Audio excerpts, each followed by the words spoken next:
નમસ્કાર, આપ જોઈ રહ્યા છો spark today news. Dahod railway station ખાતે મુંબઈ ઓપન નેશનલ ચેમ્પિયનશિપમાં દાહોદના 15 જેટલા વિદ્યાર્થીઓમાંથી 13 ગોલ્ડ મેડલ મેળવી પરત આવતા તેઓનું ભવ્ય સ્વાગત કરવામાં આવ્યું. મુંબઈ ઓપન નેશનલ કરાટે ચેમ્પિયનશિપમાં દાહોદના 15 જેટલા બાળકોએ ભાગ લીધો હતો અને જેમાં આયુષ મલિયાર, અભિનવસિંહ, આરાધનાસિંહ, સાક્ષી યાદવ, પરિકુમારી, ધ્રુવી રાઠોડ, માન્ય ડામોર, હિતાર્થ ડામોર, જયેશ રંગોટિયા, પ્રીતિ સોલંકી, પ્રિયાંશુ ભુરિયા અને ગ્રેન્સી પેન્ટ્રોલ આ તમામ મુંબઈ ઓપન નેશનલ ચેમ્પિયનશિપમાં 13 જેટલા બાળકો જેમણે ખૂબ જ સારું પ્રદર્શન કર્યું અને મહાનુભાવોના હસ્તે ગોલ્ડ મેડલ પ્રાપ્ત કરી દાહોદ શહેર જિલ્લાનું નામ રોશન કર્યું. એક જ શહેરના એક સાથે 13 બાળકોએ જ્યારે ગોલ્ડ મેડલ પ્રાપ્ત કર્યા હોય ત્યારે ઓલ ઇન્ડિયા ટ્રોફી પણ દાહોદના નામે થઈ હતી. તમામ વિદ્યાર્થીઓ વિજેતા થઈ દાહોદ પરત આવતા દાહોદ રેલવે સ્ટેશન પર તેઓનું સ્વાગત કરવામાં આવ્યું. પહેલા તો બધી આખી ટીમને કોંગ્રેચ્યુલેશન કહું છું કે જેને આપણા દાહોદનું નામ રોશન કર્યું છે. અને આ ટીમ મારા વિસ્તારમાંથી એટલે કે ગોધરા રોડ પરથી હતી એટલે હું અહીંયા સહભાગી થઈ એ બદલ મને ખૂબ આભાર. સૌને બહુ જ કોંગ્રેચ્યુલેશન કહું છું. અને એક સાંસદ ખેલ મહાકુંભનો પ્રારંભ થઈ રહ્યો છે તો તમે બધા રજીસ્ટ્રેશન કરાવી શકો છો. એની તારીખ 20 તારીખ છેલ્લી છે. તો વધારેમાં વધારે વિદ્યાર્થીઓ આ ખેલ મહાકુંભમાં જે સાંસદથી અનુરોધ છે 2025 તો તમે ભાગ લો એવી મારી દરખાસ્ત છે, ગુજારિશ છે. Thank you.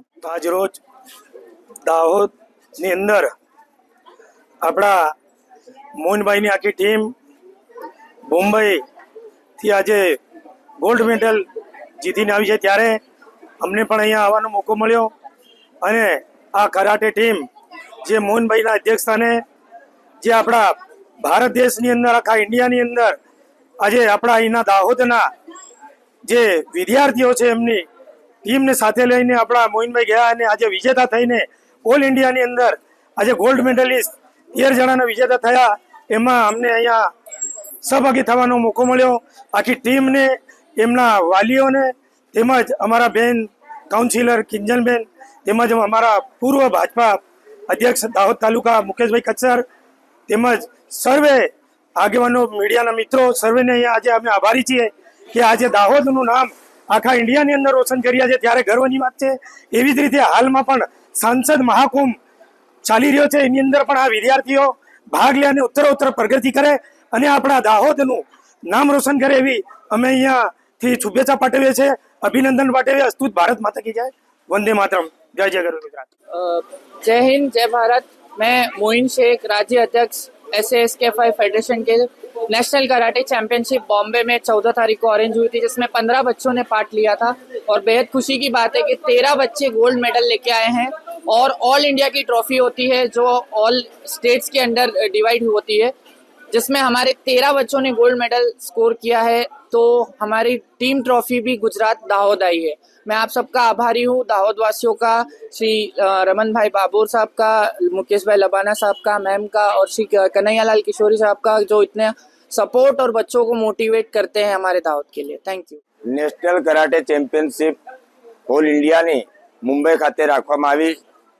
આ નેશનલ કરાટે ચેમ્પિયન ટ્રોફીમાં આપણા દાહોદના મોહિનભાઈ શેખ જે ખરેખર ઉત્સાહી છે અને જેમની ટીમ લઈને અને આપણા દાહોદનો ગૌરવ લઈ અને મુંબઈ ખાતે ગયા હતા અને આખા દેશની જે નેશનલ કરાટે ચેમ્પિયનશિપ થઈ એની અંદર દાહોદના 15 યુવાનોની જે ટીમ બાળકોને લઈ ગયા એમાંથી 13 લોકોને 1, 2, 3 નહીં 13 ગોલ્ડ મેડાલિસ્ટ એ છોકરાઓ જીતીને આવ્યા છે. એ દાહોદ માટે ગૌરવની વાત છે. ભારત દેશમાં આપણા દાહોદનું નામ રોશન કર્યું છે અને ઓલ ઇન્ડિયાની જે ટ્રોફી છે એ બી જે ગુજરાતના ભાગે આવી એ પણ દાહોદ ખાતે મોહિનભાઈના નેતૃત્વમાં દાહોદ આજે જીત્યું છે. અને આવનારા સમયમાં આંતરરાષ્ટ્રીય લેવલ પર મોહિનભાઈ આપણા દાહોદના નવા યુવાન છોરાઓને જે રીતે કરાટામાં આગળ વધારે છે એ ખરેખર ગૌરવની વાત છે. એટલે મોહનભાઈને ખૂબ ખૂબ અભિનંદન. ભારત માતા કી જય, વંદે માતરમ, જય જય ગરવી ગુજરાત.